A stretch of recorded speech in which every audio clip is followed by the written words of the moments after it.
Sabe aquela sensação de que o mundo tá, bem, complicado? De que, mesmo com o oceano de informações à nossa volta, as peças do quebra-cabeça simplesmente não se encaixam? Pois é.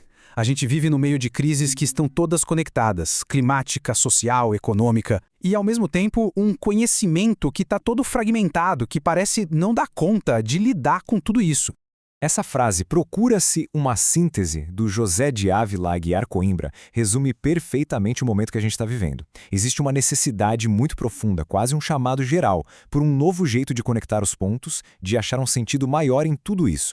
E o resultado dessa fragmentação toda é justamente isso, um mal-estar insuportável. As universidades, os centros de pesquisa, as instituições, parece que todos sofrem de uma especialização que foi longe demais. A gente acumula dados, mas e a sabedoria? Ela parece cada vez mais distante, não é? A gente perdeu a visão do conjunto. Para a gente entender melhor essa busca por um novo jeito de pensar, a nossa conversa hoje vai seguir esse caminho aqui. Primeiro, a gente vai entender o problema de um mundo em pedaços. Depois, vamos explorar a busca por uma síntese, o que é sustentabilidade de verdade, uma nova forma de enxergar a realidade. E, no final, o que tudo isso quer dizer para o nosso futuro. Ok, então vamos mergulhar nisso. De onde vem, afinal, esse mal-estar geral? As análises que a gente consultou apontam para dois sintomas bem claros. O primeiro sintoma, então, é a fragmentação do conhecimento. Nossas ciências e instituições estão basicamente em silos. Cada uma olha para um pedacinho do problema sem conseguir conversar direito com as outras. E isso leva direto para o segundo sintoma, a crise do nosso modo de viver. Esse modelo de desenvolvimento que a gente tem, focado em crescimento infinito, ele não é sustentável. E, em parte, isso acontece porque a gente não consegue conectar as consequências econômicas com as ambientais e sociais. O mais importante é entender que essas duas crises, elas andam de mãos dadas. Mas de onde veio essa fragmentação toda? Bem, a origem disso está em grande parte no jeito que a ciência olhou para o mundo nos últimos séculos, o famoso modelo cartesiano-newtoniano. Ele nos ensinou a ver o mundo como se fosse uma grande máquina. E o que a gente faz para entender uma máquina? A gente desmonta, certo? Essa visão foi incrível para desenvolver as especialidades, mas o preço foi a gente perder a noção das conexões, do todo. E essa metáfora é simplesmente brilhante para ilustrar o nosso dilema. Imagina, nossas ciências, nossas tecnologias, nossas políticas, cada uma puxando para um lado. Sem uma direção em comum, o resultado é o caos. E o risco, claro, é a carreta inteira desmontar. Certo. Se o problema é a fragmentação, então a solução precisa ser a reconexão. Mas como a gente começa a juntar as peças desse quebra-cabeça tão grande? A resposta começa na própria palavra, interdisciplinariedade. Olha só que interessante a origem dela. Inter, do latim, quer dizer entre, e disciplina vem de discere, que significa aprender. Não é só matéria de escola, é o conhecimento que molda a vida. Então, a interdisciplinariedade é, na sua essência, o ato de aprender entre os saberes, de construir pontes.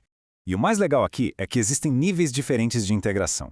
Lá na base, a gente tem a multidisciplinariedade. É quando cada especialista faz o seu trabalho, um do lado do outro, mas sem muita conversa. Subindo um degrau, a gente chega na interdisciplinariedade. Aqui a coisa muda. As disciplinas realmente dão as mãos, trocam métodos e buscam um jeito de entender juntas. E lá no topo, que é o grande objetivo, está a transdisciplinaridade. Uma síntese tão profunda que cria uma visão de mundo totalmente nova.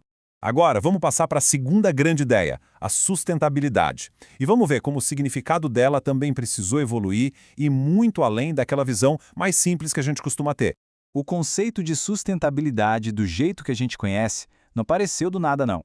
Foi uma construção de décadas. Lá em Estocolmo, em 72, a galera se tocou que pobreza e meio ambiente andavam juntos. Em 87, o relatório Brundtland nos deu aquela definição clássica de pensar nas futuras gerações. E na Rio 92, isso virou acordo global. Foi toda uma jornada para ampliar o conceito. E essa jornada nos leva a um entendimento muito mais rico hoje. Sustentabilidade não é só aquele banquinho de 3 pernas, sabe? Ambiental, econômico e social. As fontes que nós analisamos propõem um modelo com 5 dimensões. A gente precisa incluir a dimensão política, porque, ora, nenhuma mudança acontece sem lidar com poder e conflitos, e também a dimensão cultural, que é sobre mudar valores, sair da mentalidade do ter mais para a do viver melhor. Então chegamos no ponto crucial. Como a gente combina a interdisciplinaridade com essa visão mais completa de sustentabilidade? A resposta exige uma mudança radical no nosso jeito de ver o mundo. Essa pergunta é a chave de tudo. Ela nos força a abandonar o modelo antigo. Se a natureza e a sociedade não são máquinas que a gente pode prever e desmontar, então o que elas são? A gente precisa de uma nova metáfora, de um novo modelo para a realidade. E é a teoria da complexidade que nos dá essa nova visão. Ela diz que a natureza e a sociedade são estruturas dissipativas. Pensa, por exemplo, num ecossistema ou numa cidade. São sistemas abertos que estão sempre trocando energia com o que está em volta. Eles evoluem de um jeito que não é linear, o futuro não está escrito. Pequenos eventos podem gerar transformações gigantescas. E, talvez o mais importante, o todo é sempre maior que a soma das partes. Propriedades como a cultura de uma cidade, por exemplo, emergem da interação de milhares de pessoas. Isso muda completamente o papel da própria ciência. A visão antiga, a positivista, tinha o sonho de prever e controlar tudo, como se o cientista estivesse do lado de fora só observando. Já a visão nova, que podemos chamar de realismo crítico, é muito mais humilde. Ela entende que, num mundo complexo, o objetivo não é mais controlar, mas sim explicar e compreender os mecanismos que geram os fenômenos, sabendo que nós somos parte do sistema. E aqui está a grande sacada dessa mudança de paradigma. Se o mundo é um sistema complexo e aberto, então a sustentabilidade não pode ser um plano fechado, um destino final desenhado por especialistas. Ela é, na verdade, um processo contínuo de aprendizado, de adaptação, de evolução. É um caminho que a gente precisa aprender a navegar, juntos. Certo. E o que essa nova maneira de pensar exige de nós na prática? Como é que a gente traduz toda essa teoria em ação no dia a dia? A receita é profunda, e ela passa por 4 grandes mudanças. Primeiro, a ciência tem que descer do pedestal e se tornar uma parceira no diálogo social, e não uma autoridade que não pode ser questionada. Segundo, o foco precisa ser em garantir que as pessoas tenham condições reais de agir e fazer escolhas. É o que chama de liberdade substantiva. Isso nos leva ao terceiro ponto. Precisamos construir uma inteligência coletiva, usar a sabedoria de todo mundo para tomar decisões melhores. E, por fim, nada disso vai acontecer sem uma nova cultura de trabalho, mais humilde, mais curiosa e, acima de tudo, colaborativa.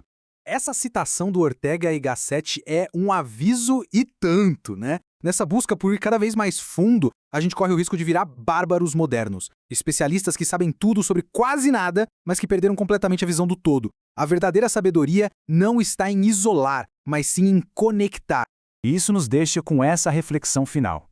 A escolha que está diante de nós é fundamental. Será que vamos usar essas novas ideias para construir um humanismo planetário, uma visão solidária do nosso futuro comum?